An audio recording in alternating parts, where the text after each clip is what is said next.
वो चर्चा करें कि ऐसे माहौल में बाजार को किस तरह से एक निवेशक देखें। हमारे साथ विशेष मेहमान बने हुए हैं गौरांग शाह साहब। बहुत सारे सेक्टर पर चर्चा हुई है, बहुत सारे महीनों से कह सकते हैं कि हम लोग आईटी सेक्टर को लेकर बड़ा ही कंजर्वेटिव रवैया अपना कर रखे हुए थे, लेकिन जिस तरीके से आईटी सेक्टर के नतीजे आए, बहुत निराश नहीं किए। चूंकि बहुत निराश नहीं किए तो लोगों की थोड़ी सी उम्मीद जग गई है। उम्मीद कितनी जायज है? मुझे याद आ रहे हैं पहले के कार्यक्रम आवाज अड्डा के लक्ष्मण जी, जो हमने काफी चर्चा की आईटी क्षेत्र को लेकर के। और मेरे ख्याल से अगर मैं गलत नहीं हूं तो सिन्हा साहब भी सकारात्मक नजरिया लेकर के चल रहे थे आईटी सेक्टर को लेकर के।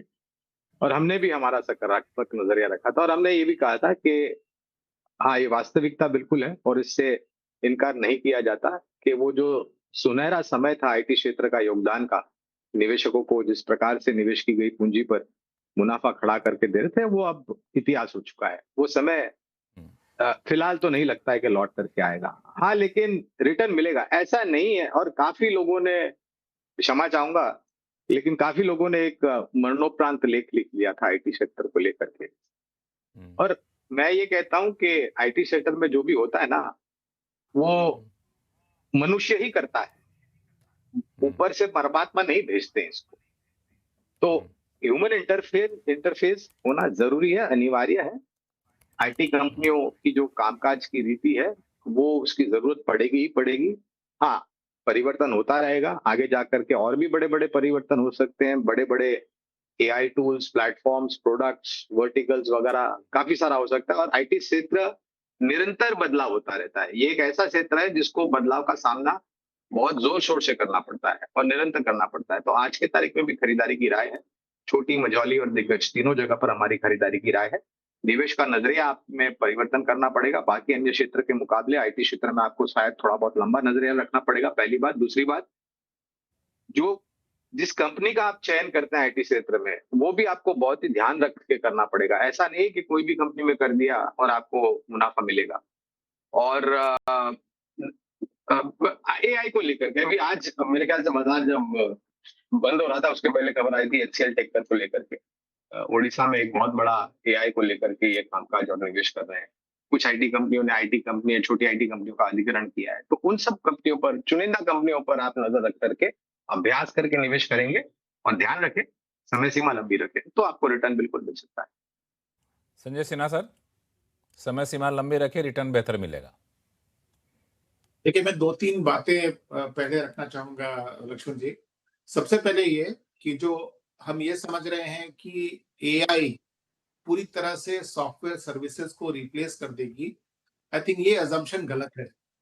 क्योंकि सबसे पहले एआई मुफ़्त में नहीं मिल रहा। एआई के लिए टोकन्स खरीदने पड़ते हैं और टोकन का कंज़म्पशन जो है उसमें खर्च आता है, नंबर 1। नंबर 2, हम खुद भी एआई यूज़ करते हैं। एआई का एक बहुत बड़ा योगदान ये रहा कि उसने प्रोग्राम को लिखना बहुत ही सुचारू रूप से संभव कर दिया। लेकिन पूरा प्रोग्राम का डिज़ाइन तो अभी भी आपको करना पड़ता है। तो जब भारतीय आईटी सर्विसेज़ को कॉन्ट्रैक्ट मिले, तो वो पूरे सिस्टम के डिज़ाइन करने को था। और ये जो रिक्वायरमेंट है, ये फ्यूचर में और भी बढ़ेगा, क्योंकि पहले आप जो सिस्टम डिज़ाइन करने में मान लीजिए कि 10 मिलियन खर्चा करते, वही चूँकि अब प्रोग्रामिंग की कॉस्ट कम हो गई है, वही चीज़ आप शायद $5 मिलियन पे भी कर सकते हैं। यानी कि बहुत ज़्यादा कंपनीज़ जो हैं, वो अब अपने आईटी सर्विसेज़ को यूज़ करना शुरू करेंगे, क्योंकि वो अफोर्डेबल हो जाएगा। तो ये दूसरी बात। तीसरी, एआई को बिना गार्डरेल के बड़ी कंपनीज़ तो यूज़ करेंगे ही नहीं। तो ये गार्डरेल्स हम्म, कौन बनाएगा? तो ये 3 हम्म, बातें मैं सबसे पहले रखना चाहता हूँ। और हम्म, आगे जाकर इसका परिणाम आईटी सेक्टर पर क्या होगा, इस पर हम लोग सब अपनी-अपनी असम्पशन्स और थ्योरी दे सकते हैं, क्योंकि फ्यूचर अभी भी किसी को क्लियरली पता नहीं। मेरे ख्याल से, मेरा जो अपना ओपिनियन है, आईटी सेक्टर का जो प्रोस्पेक्ट है, उसको हम 3 फेज़ में बाँट सकते हैं। पहला फेज़ वो जब एआई को लेकर इतनी ज़्यादा आशंका पैदा हो गई, तो आईटी सेक्टर की सारी कंपनीज़ डीरेट हो गई। आज भी अगर आप आंकड़े उठाकर देखें, तो ईयर ऑन ईयर आपको आईटी कंपनीज़ के प्रॉफिट ग्रोथ में नेगेटिव फिगर नहीं दिख रहा है। वो भले ही कम हो गया हो, लेकिन फिगर पॉजिटिव है।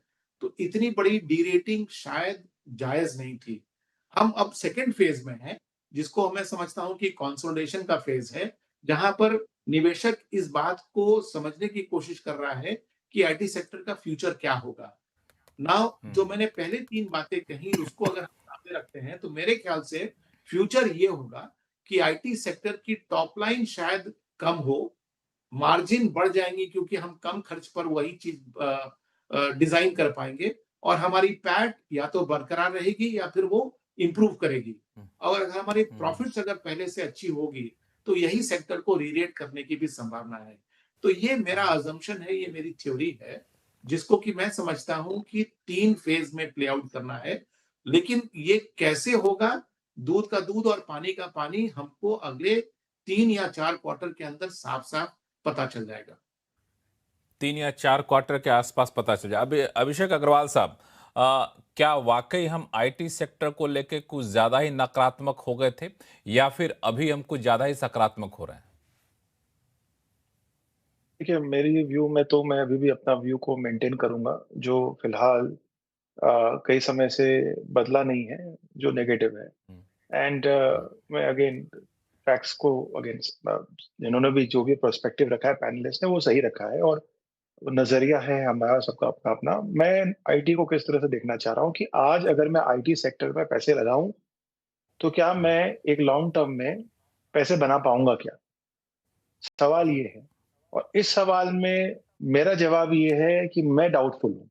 अगर ये मैं किसी और सेक्टर के सामने प्लॉट करूँ, जैसे फाइनेंशियल्स के ऊपर हमने कुछ चर्चा की, तो आप जब इस 2 सेक्टर को प्लॉट करेंगे और अगर 5 साल के आगे कोई व्यू आप लेते हैं कि चलिए एक बार देखते हैं कि भई इन्वेस्टमेंट का फेज़ है, 3 से 5 साल का व्यू बनाते हैं, तब फिर कितना पैसे बन सकते हैं। तो मुझे उधर आईटी जो है काफ़ी वीक लगता है। अब उसकी बात क्या आती है, आपके स्क्रीन हुँ, पे अभी जितने भी आईटी कंपनीज़ के जो रिज़ल्ट आ गए और उसमें जो उनके एआई रेवेन्यू है, अगर हम उसका टोटल एक कर लें कि सारी कंपनियों का एक टोटल कर लेते हैं कि how much AI revenue have they generated, right? तो ये जो अभी हम आ रहे हैं स्क्रीन के सामने वो परसेंटेज में है, बट हम इसको बिलियन डॉलर के पॉइंट ऑफ व्यू से ले लें।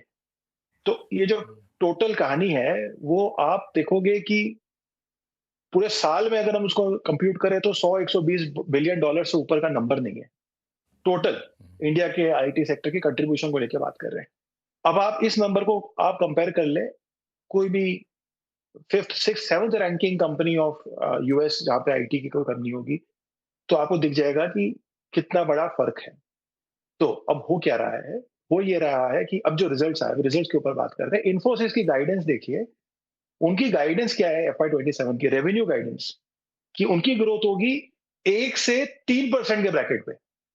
आप मान के चलिए सिंगल डिजिट, वो भी अर्ली सिंगल डिजिट की ग्रोथ वाली कंपनियां किस तरह से पैसे आपको बना के देगी, क्यों उनका पी एक्सपांशन होगा, उसकी कोई जस्टिफिकेशन नहीं है।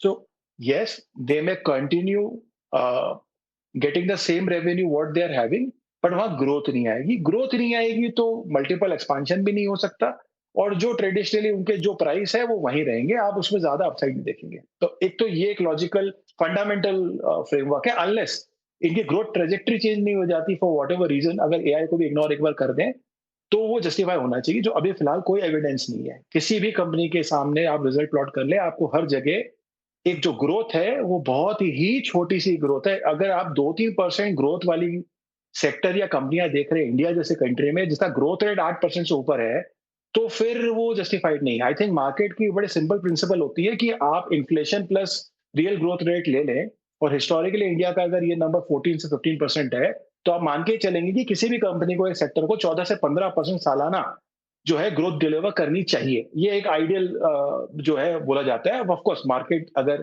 खराब हो तो उसके कुछ अलग नजरिए होते हैं, बट ऐसा भी नहीं हो सकता ना कि जहां हम 2-3% की ग्रोथ की वाली कंपनियों को लेकर इतने सीरियस हो जाए। तो यहाँ पे मेरा व्यू बड़ा क्लियर है। लार्ज कंपनीज जो है, ये लार्ज कैप कंपनियां जितनी भी है, यहाँ पे क्योंकि वैल्यूएशन सेपरेशन इतना मैसिव था, इतना जबरदस्त करेक्शन था, तो थोड़ी सी एक जो है उम्मीद के चलते थोड़ा सा हमने एक बाउंस बैक देख लिया है। बट क्या ये सस्टेनेबल होगा या यहाँ से वापस ये ऊपर जाएगा, मेरे व्यू में मैं पॉजिटिव नहीं हूँ। और स्पेसिफिक टू सर्टेन कंपनीज जो एआई एक्सपोज्ड है, चाहे डेटा सेंटर को लेके हो या अदरवाइज उनका जो मिक्स जो है वो अगर बदल रहा हो, ऐसी कोई कंपनी अगर हमें इंडिया में देखने को मिलती है apart from the large cap, तो सर्टेनली एक एलोकेशन वहां पे किया जा सकता है। पूरे सेक्टर को तो मैं राइट ऑफ नहीं कर सकता, ये तो वाजिब नहीं होगा। मगर जो हिस्टोरिकल आईटी सेक्टर इंडिया की रही, जिसको इन्फोसिस, टीसीएस, विप्रो ने लीड किया है, वो सेम नहीं है। और उस पैक के साथ 5 साल तक या 3 साल तक भी इन्वेस्टेड रहना, मुझे लगता है कि मेरे पास ऑल्टरनेटिव्स क्योंकि और है, इसलिए इस सेक्टर पे मैं नहीं आऊंगा। जसप्रीत सिंह अरोड़ा साहब 10 सेकंड कुछ ऐड करना चाहेंगे? मैं सहमत हूँ अभिषेक जी की राय से। इसमें इतना ही ऐड करना चाहूंगा सर, आईटी सेक्टर ने पिछले 1 साल में नेगेटिव 20% रिटर्न दिया है, 2 साल में नेगेटिव 30% रिटर्न दिया है। इसके चलते क्या हुआ है कि जो 10 साल का जो रिटर्न है, वो जो पहले 5 साल में जो रिटर्न आया था 2016 से 2021 में 10,000 का इंडेक्स कुछ 28,000 हुआ था, वही 28,000 RBI 28,000 in the last 5 years. Last 5 years IT sector is not given any return. तो हमारा पहले इक्वल वेट था, अब हमारा नेगेटिव टू अंडर वेट हो गया है। एंड इंडेक्स में भी अगर आप देखें, वो 13% पे जो वेटेज थी, आज घट के ओवर द पीरियड वो 7% पे आ गई, 7 साढ़े 7। बिल्कुल, कुल तो मिला के हमारी राय दो में अलग-अलग राय सेक्टर निकल कर न्यूट्रल आई टू है। अंडर वेट रहेगा। जसप्रीत जी और अभिषेक अग्रवाल जी एक तरफ, गौरांग शाह साहब, संजय सिन्हा साहब एक तरफ, दोनों की अपनी-अपनी दलीलें हैं। अगर आईटी सेक्टर में ऐसे कुछ उम्मीद की किरण और दिखते रहे लंबे समय तक, हम लोग तब अलग से इस पे एक डिबेट करेंगे ताकि एक सही तस्वीर पेश की जा सके। लेकिन आप सही मेहमानों ने अपना कीमती समय निकाला हमारे लिए, इसके लिए बहुत-बहुत धन्यवाद। आवाज़ अड्डा में फिलहाल इतना ही। देखते रहिए CNBC आवाज़। नमस्कार।